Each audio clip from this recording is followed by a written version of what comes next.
Thank you for your inspiring talk. We still have, I think, some minutes to exchange perhaps some observations. I would like to share an observation.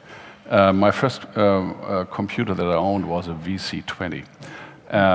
In order to get it running, you had to type in some lines of code. Today, I have, for instance, a cleaning robot in my house, but it's, for me at least, it's nearly impossible to hack it or to program it.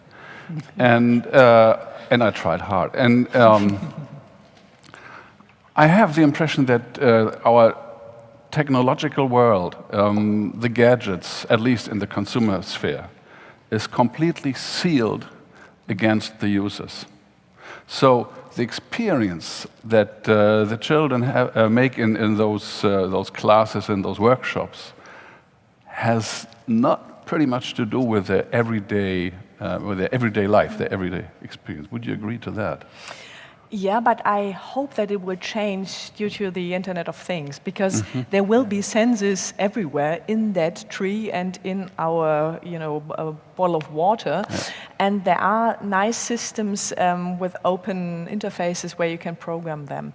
But it's a really it's an interesting question whether it will be really so open and whether we all will have the skills to actually really program the stuff. It should be so easy that it's like, like the command line with the first PCs. But the black box thing we were also addressing with some school children. We were opening up old mobile phones, so the 10-year-old stuff, with a hammer. Because you couldn't open it. So it was electroshot, and we were, opening up the black box, and there was a metaphor for this, what you were describing. Kind of an experience. Yeah. It was fun. Would you like to add to this observation something? Maybe just to add, so that it's really important as young as possible, so they can, as we know, from 1 year old or half a year old, so they try to touch and taste everything. So now then you can look inside the mobile phone or inside your computer. We have really we have to increase this kind of understanding of the basics, and that's why this coding and that kind of activities are crucial. Because again, if we think about how much time children are using at school, so it's still too much kind of going through information, not as a learning itself.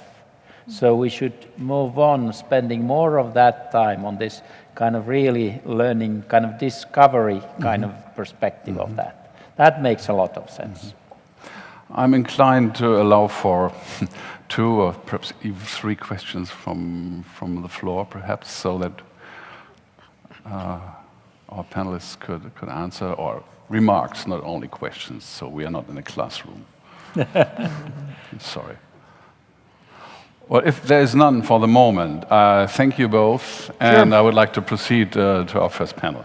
Thank you again. Thank you very much.